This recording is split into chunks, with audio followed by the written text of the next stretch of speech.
Ben, bienvenue au balado Allume tes lumières. Je m'appelle Becky, j'étudie en cinéma. Moi, c'est Philippe, je suis étudiant en sciences de la nature. Puis aujourd'hui, on est avec Elisabeth, qui est agente de projet interculturel à la Mosaïque. Je te laisse présenter un peu c'est quoi le rôle de ton métier. Bien, bonjour. Merci de m'avoir invité à votre balado. Ça fait plaisir. Dans le fond, moi, à la Mosaïque, on a 2 volets. Donc, moi, je suis dans le volet sensibilisation, rapprochement interculturel. Donc, je donne des formations d'entreprise sur la diversité culturelle dans les écoles secondaires. Au cégep aussi, j'en donne. Puis, j'organise plein d'activités aussi pour mailler la société d'accueil avec les personnes immigrantes.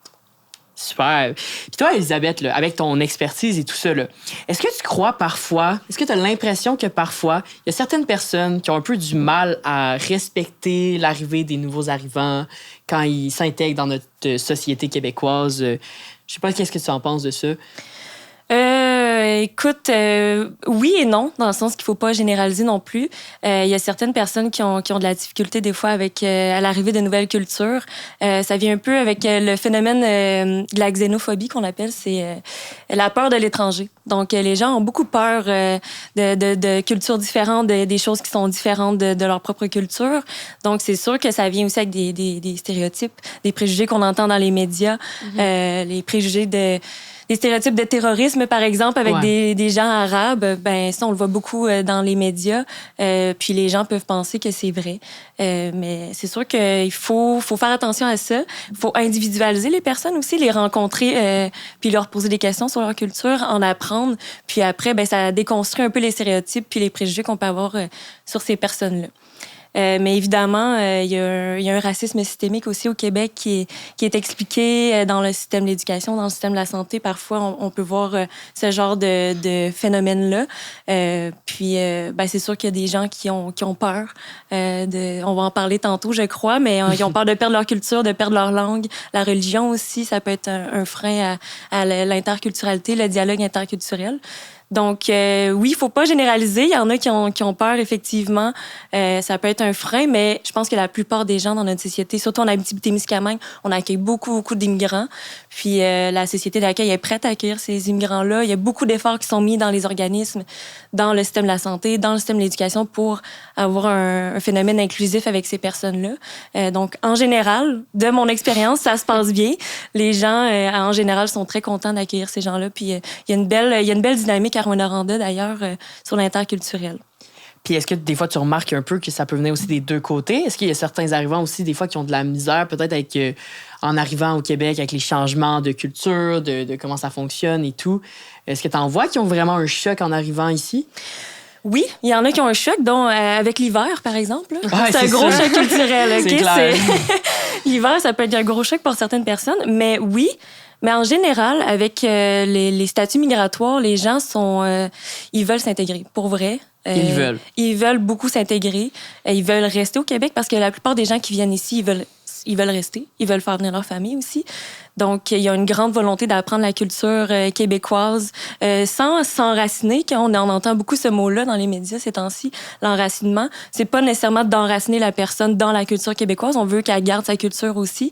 Mais il y a quand même beaucoup de volonté des gens d'apprendre la langue québécoise, par exemple. Beaucoup de gens qui me disent « Moi, je suis intégrée parce que je parle québécois. » Je suis comme « Ah, OK. » Ça passe beaucoup par la langue. Ouais. Puis aussi le statut migratoire. Donc, les gens qui ont leur résidence permanente, par exemple, ils se sentent plus intégrés dans la société. Donc oui, effectivement, il y a une grande volonté des gens de s'intégrer dans la culture.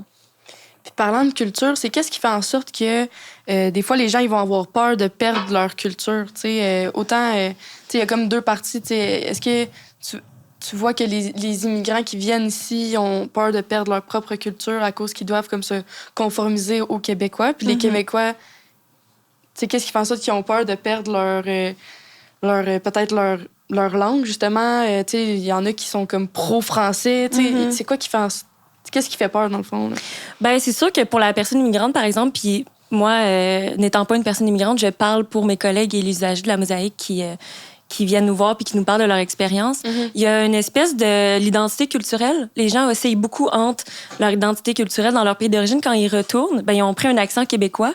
Fait que là, dans leur famille, ben, sont comme un peu étrangers parce qu'ils sont déménagés au Canada. Puis leur famille peut juger un peu là-dessus. Puis quand ils sont ici, c'est des immigrants. Fait qu'ils n'ont jamais une identité à eux. Ils n'ont jamais un sentiment d'appartenance à une société en général. Comme, à 100%. C'est ça, fait qu'ils essaient tout le temps dans leur identité culturelle. Mais c'est sûr qu'ils veulent s'intégrer, mais ils veulent pas perdre non plus leur culture d'origine. Il y a beaucoup, la plupart des gens avec qui je parle, ils sont ici, ils viennent travailler, ils font venir leur famille, mais il y en a beaucoup qui veulent quand même retourner dans leur pays d'origine aussi, peut-être pour la retraite. Ou, ils sont beaucoup attachés à leur terre d'accueil, autant que vous et moi, on est nés ici. Si on va vivre ailleurs, on a quand même un sentiment d'appartenance avec le Québec. Puis pour la personne qui est québécoise, ben c'est sûr que la langue, c'est sûr que c'est une peur qu'on veut pas perdre notre français.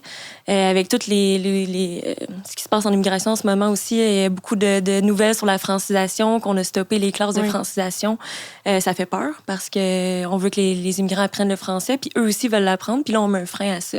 Fait que c'est sûr qu'il faut faire attention, il faut garder un esprit critique de qu'est-ce qui se dit dans les médias. Oui, ils mettent un frein à la francisation, mais ça veut pas dire qu'on va tout arrêter puis qu'on veut pas que les immigrants parlent français, c'est pas ça du tout. Mais oui, effectivement, la langue, ça peut vraiment faire peur. On peut perdre notre culture par ça, effectivement. Mais je veux dire, à Rouyn-Noranda, je pense que c'est 2% d'immigrants qu'on a sur 40 000 habitants. Là. C'est pas beaucoup. Donc, on voit qu'il y a plus d'immigrants qu'avant, mais quand même, ça reste une minorité. Donc, pour les gens de région, je pense qu'il y a eu comme un clash entre maintenant puis là, peut-être 5 ans. Absolument, ben oui. Je pense que pour certains, ça fait peur parce que c'est un clash, mais il y en a des places, c'est venu plus graduellement. En tout cas. Oui, absolument. Il y a eu un boom, comme on dit, oui, c'est ça. en région quand même d'immigration dans les dernières années. Nous, à la Mosaïque, pendant la pandémie, on a reçu beaucoup d'usagers quand même qui venaient de l'extérieur. Fait que oui, on voit beaucoup de minorités visibles aussi en ville. Le visage de Rouyn-Noranda est en train de changer pour le mieux, selon moi. Là. Mais effectivement, quand même, c'est une minorité de gens qui arrivent de l'extérieur qui viennent à Rouyn. C'est 2% là, de la population de Rouyn-Noranda.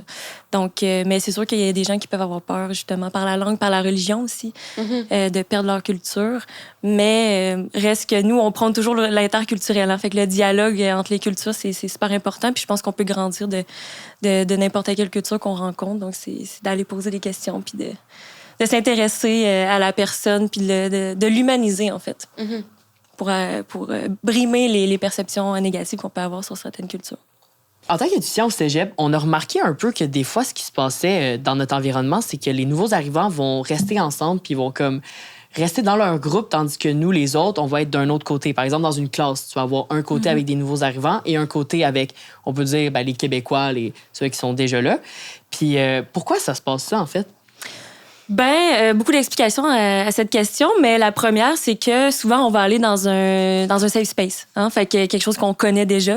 Si vous allez en France, par exemple, vous voyez un Québécois dans votre classe, vous allez être genre, yes! Je vais aller jaser avec mon ami québécois qui me comprend, qui a la même culture, la même langue que moi. Fait que c'est un peu ça qu'on observe aussi chez les étudiants internationaux. Puis chez les étudiants québécois, c'est qu'on va aller vers la ressemblance. Donc, on l'observe beaucoup, là, c'est un phénomène quand même. Les étudiants internationaux vont se tenir ensemble. Puis les étudiants vont se tenir ensemble. Les étudiants québécois vont se tenir ensemble. Une autre explication, c'est que aussi au cégep de Rouen, par exemple, les étudiants québécois, ils ont fait leur secondaire ensemble. Fait que quand ils arrivent au cégep, il y a déjà des clics, il y a déjà des amis qui se sont créés, vous êtes déjà dans une petite cohorte que tout le monde se connaît. Arrivent des étudiants internationaux que vous connaissez pas. C'est un peu dur pour eux de rentrer dans un cercle que ça fait 5 ans, 5-6 ans qu'ils sont à l'école ensemble puis qu'ils se connaissent déjà. Ouais. Il y a aussi qu'il faut que tu sois extraverti comme personne un peu plus quand tu es un immigrant, par exemple, pour rentrer dans un cercle puis aller t'inclure toi-même. Ça peut être quand même une barrière. Déjà, il y a la langue. Déjà, il y a le statut migratoire que tu as vécu beaucoup de choses aussi avant d'arriver ici. Il y a le choc culturel. Il y a les méthodes d'apprentissage au cégep qui sont vraiment différentes. Donc, d'aller s'inclure dans un nouveau groupe, ça peut vraiment être difficile pour la personne. Donc, elle va peut-être se tenir avec des gens de la même culture qu'elle parce qu'elle se sent mieux. C'est plus un safe space. Puis tu penses que les profs devraient faire comme un changement là-dedans? Est-ce qu'ils devraient, comme, quand ils voient que ça se passe, est-ce qu'ils devraient dire, OK, là, je vais faire des places pour mélanger tout le monde? Qu'est-ce que t'en penses? Absolument. Je pense que, par exemple, les étudiants québécois d'origine devraient laisser entrer plus facilement les immigrants dans leur cercle et les immigrants d'aller plus vers les autres. Bon, c'est sûr que là, je dis des choses, mais c'est dur de le faire. C'est sûr. Donc, dans une classe, les professeurs, nous, on le conseille fortement, là, c'est de mixer tout le monde. Donc, de créer les équipes, puis de mélanger les gens pour qu'il y ait une plus belle, un plus beau dialogue interculturel. Ouais. Puis aussi, ben, comme je disais tantôt, les méthodes d'apprentissage sont complètement différentes. Par exemple, du Cameroun à ici, par exemple, dans certains pays d'Afrique, les méthodes d'apprentissage, c'est très théorique. Par exemple, quand ils arrivent ici, c'est plus pratique. Donc, de mélanger aussi les étudiants québécois avec des personnes immigrantes, ça peut vraiment aider aux méthodes d'apprentissage pour faciliter les travaux, faciliter les examens, comment étudier. C'est vraiment différent d'un pays à l'autre. Donc, il peut y avoir de l'entraide qui se crée. Fait que nous, on dit aux profs, mélangez tout ce beau monde-là, ça va faire un beau dialogue interculturel. Puis, est-ce que tu penses que la méthode d'accueillir les immigrants est assez développée? Est-ce qu'il y a assez de ressources pour eux? Est-ce que ça devrait être encore plus développé ou on est comme c'est suffisant en ce moment? Qu'est-ce qui se passe? Bonne question. C'est une grosse question. Je crois que notre capacité d'accueil n'est pas au top. Par exemple, on a encore besoin de travailleurs, on a encore besoin d'étudiants, par exemple, en Abitibi. Par contre, c'est sûr qu'on n'a pas de garderie, on n'a pas de logement, puis les transports en commun, c'est un peu bof. Fait que c'est sûr que au niveau ressources terrain, on serait capable de mieux. C'est encore à développer. En ce moment, on est aussi... la société d'accueil, en ce moment, est en plein développement pour l'inclusion, l'intégration des personnes immigrantes. Donc, on essaye de créer plein de choses. On fait plein d'efforts aussi sur le terrain pour améliorer les conditions. Il y a encore beaucoup de travail à faire, ça, c'est certain. Mais il faut prendre soin des gens qu'on a déjà ici aussi. Donc... C'est dur à répondre. Moi, je crois qu'on est un peu dans le milieu. On n'est pas... notre capacité d'accueil n'est pas atteinte, mais il faut vraiment se concentrer sur les ressources qu'on a de terrain pour être capable d'accueillir ces gens-là de la bonne façon, puis pas les laisser tomber. Donc, il y a encore un petit peu de travail à faire, mais il faut rester positif. Moi, j'avais une dernière question. Oui. Est-ce que de ce que tu remarques dans les nouveaux arrivants, une fois qu'ils sont intégrés à Rouyn-Noranda, disons spécifiquement à Rouen, ils restent ici ou souvent ils vont peut-être déménager dans des grands centres, Montréal, ailleurs, etc., ou ils restent quand même en région après des années? Ça va dépendre. Il y a beaucoup... Les gens qui quittent, c'est beaucoup à cause de la langue. Donc, les gens qui par exemple, ils parlent une langue qui est complètement contraire au français, c'est très difficile à apprendre, le français. Ces gens-là vont peut-être quitter plus rapidement parce que pour atteindre ta résidence permanente, il faut que tu parles un français 7 sur 10. Okay, nous, on est comme à 8-9 sur 10, là, c'est notre langue première, donc un 7 sur 10, c'est quand même un bon français. Il faut que tu l'apprennes en 3 ans à peu près, 3-4 ans.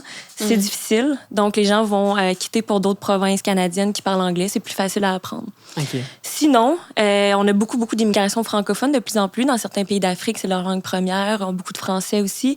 Ces gens-là, pour vrai, ils veulent rester puis ils veulent faire venir leur famille aussi. Les papiers d'immigration, c'est long. C'est toute la paperasse d'immigration qui est longue à obtenir. Mais en général... Si ça va bien, l'intégration, s'il y a un bon travail, si les enfants, la famille sont arrivés, la rétention est quand même assez bonne. Là. Ben, merci beaucoup, Elisabeth, pour cet épisode-là. C'était vraiment intéressant. Puis je pense que l'immigration, c'est quelque chose que notre génération va vivre encore plus dans le futur. Donc, d'avoir ces discussions-là, je pense que c'est vraiment important. Fait que merci beaucoup. Je pense aussi que c'est important d'en parler parce que des fois, c'est tabou. Puis je pense qu'il faut un peu... casser ça. Faut casser ça, ouais. Ben, faut pas s'empêcher de nommer les choses, hein, parce que si personne dit rien, ben, je veux dire, c'est encore pire, je pense. Là. Fait qu'il faut les nommer, mais dans un respect puis dans une conscience aussi de ce qu'on dit. Là. Exact. Ben, merci beaucoup. Merci à vous. Donc, pour ceux qui nous écoutent, j'aimerais vous rappeler que ce balado fait partie de la campagne Allume tes lumières, organisée par le comité HIVCS. Si jamais vous avez besoin de plus de renseignements ou si vous avez des questions, n'hésitez pas à contacter Allume tes lumières sur toutes ces plateformes.